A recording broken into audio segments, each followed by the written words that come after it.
Secrets of Steam Rome. What if? Part 1. What if the Industrial Revolution would have happened about 2000 years earlier? What if the Roman Empire would have used its technology to their gain? Would the Roman Empire never have divided into two empires? Would the Roman Empire have become a superpower that would still exist across Europe and the world? What kind of civilization would exist today? Welcome everyone to another alternate historical documentary, where we together go through the different scenarios between our known historical timeline that we are on today and onto an alternate historical timeline. In 476 AD did the Western Roman Empire fall to the barbarians, and what was left of the once mighty empire was to the east, that eventually became the Byzantine Empire. In the 1800s, about 1300 years after the fall, the Industrial Revolution came to be. Now imagine it's the 1st century BC and Julius Caesar is still alive, and the steam engine has been seen and taken in by the Roman general and leader as a great opportunity for advancing the empire, mainly through its military for conquest and securing its domination over others. One of the main things to be constructed at first would most likely be a transportation network across the empire, which would undoubtedly be with steam engine trains for the main purpose of transporting in a fast and as possible efficient way the Roman legions towards its borders and fronts. Another area to be used for would be on the oceans, mainly across the Mediterranean Ocean for its imperial navy. With all likelihood, would the usage of slave labor become less and less used on the ships, but used more for the construction of railway tracks and other kinds of labor force across the empire.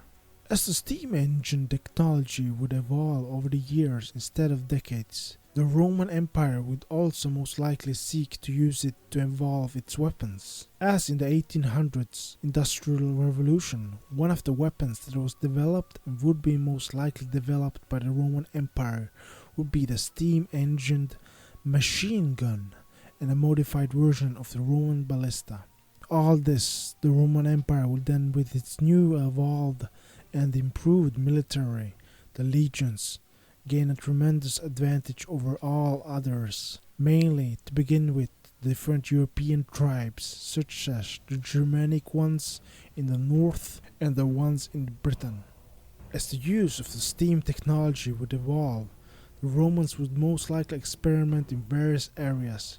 One, for example, would be, as most other things as has happened in our timeline through surprising results, would be through the development of an air force, a Roman Imperial Air Force. Most likely it would be met by dozens of early failures but eventually become a success, if not a success in the early stages of its development.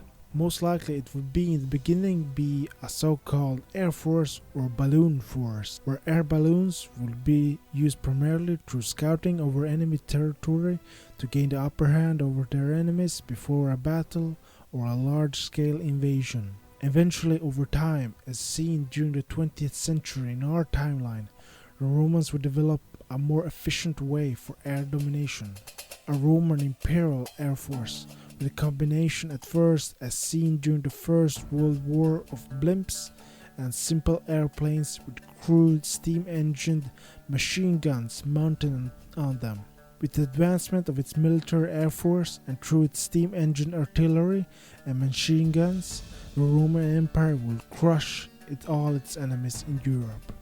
One must also take into consideration that the form of steam-engined non-train vehicles would also most likely be developed. Just like most technologies, the Romans would enact upon developing at first for its military.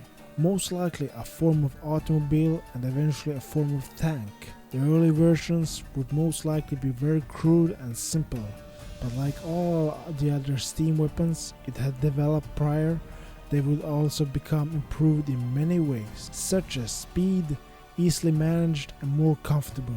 With the eventual completion of its now steam-driven new Roman imperial military in both sea, land and air, it would seek to expand into the east. As in Europe, the North African and the Middle Eastern ancient tribes, kingdoms and empires at that time would also become devastatingly crushed on the battlefields and conquered easily under Rome and the leadership of Julius Caesar. Because of the successful use on the battlefield with the steam technology, Caesar will then become an even greater conqueror than Alexander the Great. This would also most likely ensure that he would not become assassinated due to the conquests on all fronts and receive a strong support in the Roman Senate. He would most likely be most of the time outside of Rome, in the distant fronts of the empire, as he would be on a constant conquest, trying to beat Alexander the Great's achievements. As all technologies, and as has happened in our timeline, the steam-powered technologies would evolve into most likely coal and oil-powered machinery.